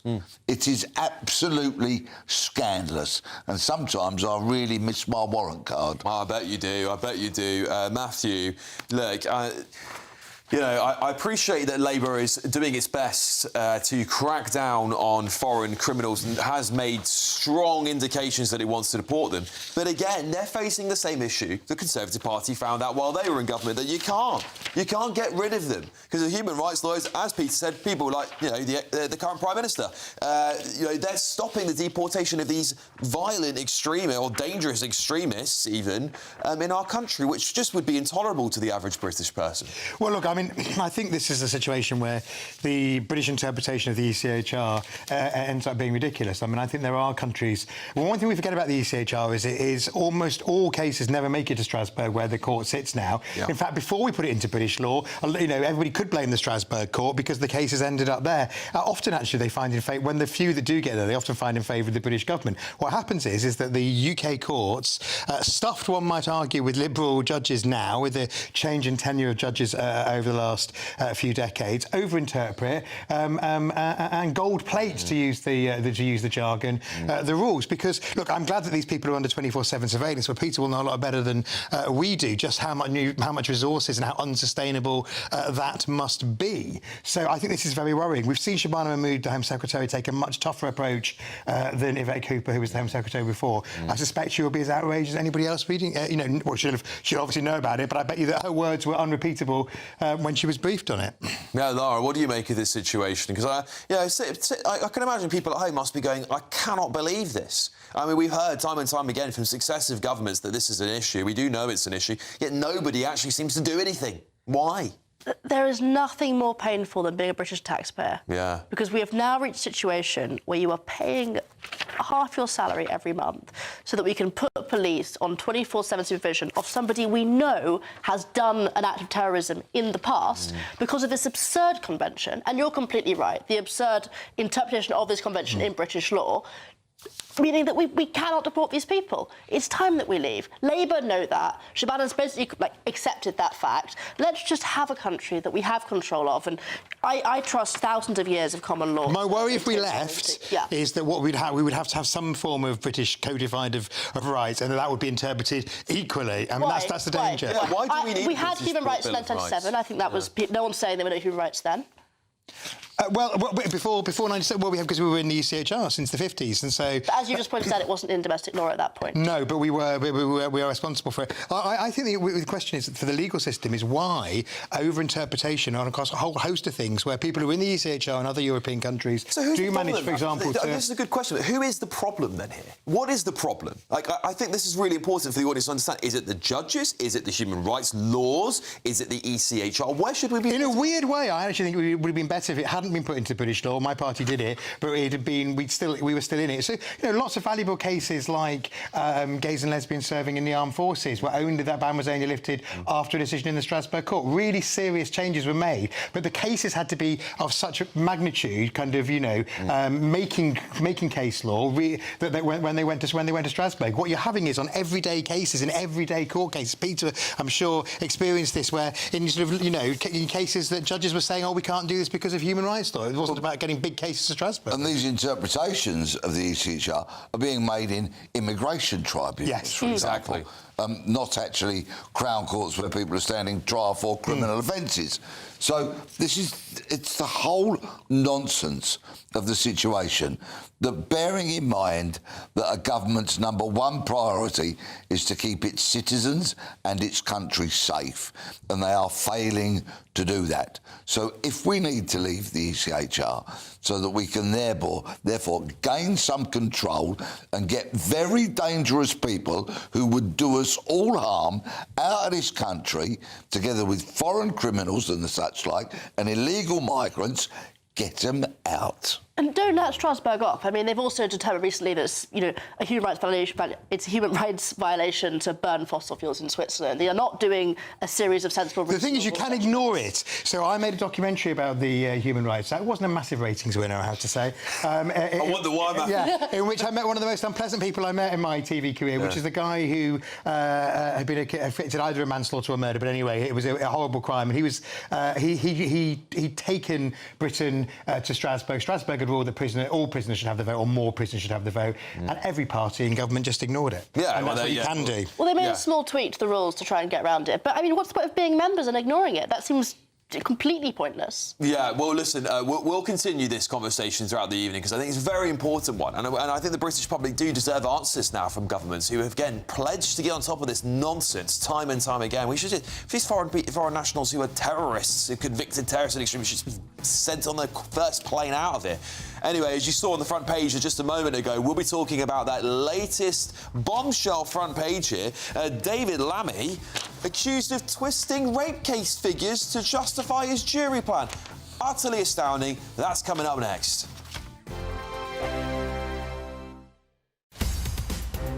In the GB newsroom, we bring you the news as it happens. With our team of dedicated journalists across the UK, we're ready to keep you up to date with what's happening every half an hour, every single day. Bulletins here on GB News, the People's Channel, Britain's news channel. GB News Breakfast, every day from 6 a.m. There's a lot of tables out there that won't just have turkey on it. There'll be turkey and ham, and I know some people that will cook 3 or 4 different meats. And obviously the joy of having turkey is that you can then make a turkey curry for Boxing Day and the subsequent days. So, you should be having days of curry after your turkey lunch. I think for the masses, it's still hugely popular. You know, through the festive period at the Dog, we will have hundreds of people having Christmas parties, and most of them will order our turkey lunch or dinner. And then Christmas Day, we could sell it probably 3 or 4 times. The demand for people to go out for the traditional turkey roast is still massive. But hey, look, if you don't like a roast lunch, then why force yourself to have it on the, you know, probably one of the most important meals of the day in terms of bringing family together? What about Sophie's point, Mark, about cost and spending £30, £40 on turkey? That is simply too expensive for lots of people. Yeah, I'll never be able to defend or debate that. You know, I know more than anyone the challenges around food inflation, and a good turkey has become a huge cost. But I still think where people can afford the tradition, the joy of coming together, sharing a big turkey roast meal it's a brilliant Christmas tradition. But yeah, the food inflation, that's something we've talked about a number of times, isn't it? You know, it's crippling our business and it's crippling people at homes. I suppose the key thing to look at is if you know what you're doing with it, a good turkey will feed the family for many days. It's not just one meal. GB News, the People's Channel. 5 hosts, 5 opinions, 5 fearless debates, 5 unfiltered takes on the day's news. 5 reasons not to be anywhere else on Saturday night. This is the Saturday 5. You got me good there. Britain's biggest Saturday night TV show. It's not a bad brand. Yeah. Uncensored. Very, very, very easy tonight on the unpredictable. What did she say? Can you translate it for us? And always entertaining. And how can a country go from being led by William Wallace to Saturday nights from 6 p.m. only on GB News, the People's Channel. Britain's news channel. You're going to want to stay tuned, trust me.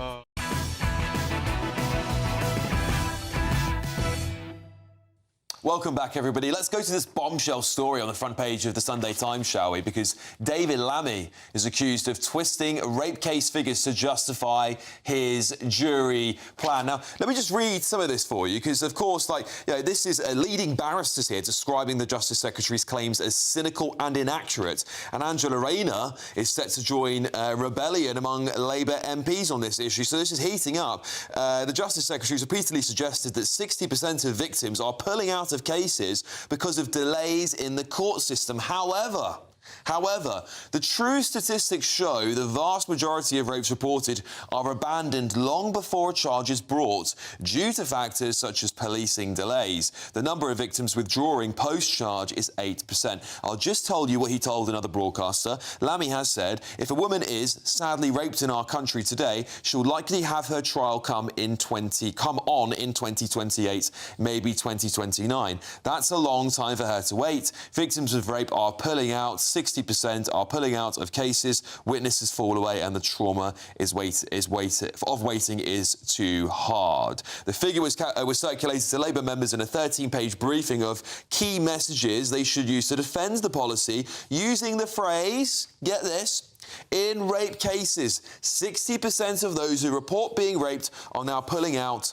before trial. All right, Matthew Larzer, what do you make of this story? Well, I think this is not an easy weekend for the Justice Secretary, because also in that story goes on to say that the rebellion within the Labour Party is apparently growing. Angela Rayner, who the front page of one of the other papers, The Observer, the Prime Minister tells us she'll be back soon. Well, if she's back soon, she won't be happy about this, because she's made clear her opposition to the change. And then there's a whole host of quite senior figures, the Labour chair of the Commons Justice Committee, a former shadow Solicitor General, etc. So and apparently one of the issues that he's brought up is that Lammy may have got his figures confused on magistrates' courts as well, because he said that magistrates' courts don't have a significant backlog, and that might not quite be the case. It's an utter disaster, Matthew. He cannot go a week without a blunder at the moment. Lara, what do you make of this story? I think this is shocking. It is. I don't believe that David Lammy cares about rape victims, Because if he did catch rape victims, he wouldn't have opposed holding an inquiry into grooming gangs last year. So what's happened is he wants to take away a constitutional right we've had over 700 years, and to justify that, he's holding up an emotive group of people and saying, I have to do this for them. No regard to the fact that most rape victims, I imagine, want to see a jury and want their case to get proper attention. And he's presented basically a completely inaccurate figure. There's no justification for this figure. There's no explanation. He said people are pulling out because of delays, and they simply aren't. It's a lie. He should apologise to the House. Peter? I think it's very interesting that Angela Rayner is joining or leading the rebellion against the abolition of jury trials. Because imagine if Angela Rayner had some complicated tax arrangements. Right? Oh, you cynic, Peter, you cynic. Hang on, I'm finished. And fell foul of the law. I think she would rather be tried by 12 of her peers than one lone establishment judge. Brilliant. Great line. I think this is the secret thread here. I've just lost the elf on the side of the sofa. That was quite weird timing. It's following us around the studio, the elf. Yeah, there's Christmas I'm in the quite air. scared. But there's a bit of an odd thread. I think you said it there, Matthew. This is the sort of thing I'm putting together here. When the front page of The Observer, if we could just splash this up really quickly before we go, because we want to talk about this in the next hour. The Prime Minister's basically claiming to have his gloves off, which I don't know what that looks like for Keir Starmer, frankly, but there we go. He's saying he's fighting back. He plans to fight on. This sort of front page screams, I'm desperate and there's a rebellion in my own cabinet and the outsides of my party are coming after me. And when you see stuff like David Lammy, making a mess of things again, you see what's gone on over the last few weeks and months and, well, now, frankly, year and a half or so, you do wonder if Labour backbenchers have just gone, do you know what, enough is enough. It was only yesterday we were talking about Wes Streeting wanting to team up with Angela Rayner. Matthew, do you think that there is now a growing serious rebellion inside the government? I think there's a growing serious rebellion, particularly. I think the story on Angela and Wes doing a deal is a bit of fluff and nonsense. Obviously, people are questioning the Prime Minister's position when Labour's in some polls in fourth place, and if Labour has a drubbing in the May elections, then that speculation will grow. Hence, the PM's trying to get his defence in first with this story. But as we were just saying, he did do rather a similar story in the Sunday Mirror a couple of weeks ago, slightly different readership, but nonetheless. I personally think the end of story saying I'm going on, not because what people are interested in is not whether Keir Starmer's going on. What they're interested in is whether he can actually change the country. Heard it all before? In politics, you don't ever say, I'm going on until you're about to be gone. Liz Truss, I'm not a quitter. Happened to Thatcher, happened to Brown, happened to Blair. This is a sign of a man in distress. Yeah, briefly from you, Peter, as well. Do you remember when he told us he was a hard man? Do you remember that? He said, I'm a hard man. Now the gloves are off. Behave. He couldn't knock the skin off a rice pudding. Well, this all backs up my theory, because on the front page of the Sunday Telegraph, which I'll bring you next, Union eyes Labour exit over Starmer. I'm sorry, there's something going on here, isn't there? There's something going on here. There's a storm brewing. Let's bring you that storm very briefly. But first, it's your weather. Let's hope there's not a storm coming over the country, eh?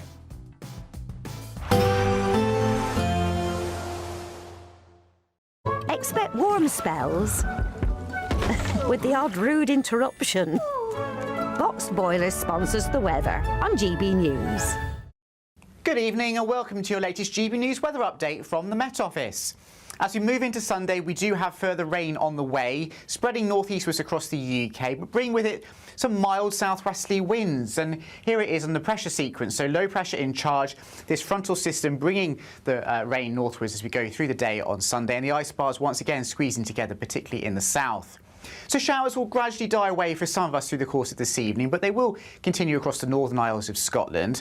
Otherwise, some clearer spells developing for many, but later in the night it starts to turn cloudier and breezier across the southwest. Temperatures start to rise as well, 10 to 12 degrees by the end of the night, and there will be some outbreaks of rain arriving for many of us by the time we get to the morning. Further north, though, it should be a largely dry night and a bright start to the day on Sunday, even with some sunshine across parts of Scotland. But it will be quite chilly. There could even be some patchy frost in the glens first thing. We'll run into the cloud and the rain across parts of Northern Ireland, and that rain will be steadily turning heavier through the morning, a rainfall warning coming into effect at 8 a.m. Quite a damp start to the day across more southern counties of England and across Wales too, and that rain is only going to get heavier as we go through the course of the morning. It will start to turn breezier too. And the rain will continue to spread its way northeastwards across the UK as we go through the day on Sunday. The rain generally always heaviest towards the northwest, especially Northern Ireland, where there could be some surface water on the roads, and then reaching parts of Scotland through the afternoon. Staying fairly cool across the north of Scotland, but mostly dry until after dark, and perhaps brightening up in the far southwest later in the day. For Monday, it's looking like a brighter day for most of us. We'll all see some sunny spells at times. There'll be a scattering of showers here and there, particularly in the north and the west. Some of those heavy with the chance of thunder, and perhaps turning cloudier in the south later in the day. And that's ahead of what could potentially be quite a spell of very strong winds and even stormy conditions for some parts of the UK as we move into Tuesday. Expect warm spells with the odd rude interruption. Box Boiler sponsors the weather on GB News. Well, Calamity Lammy's at it again now. Apparently, he's now accused of twisting rape case.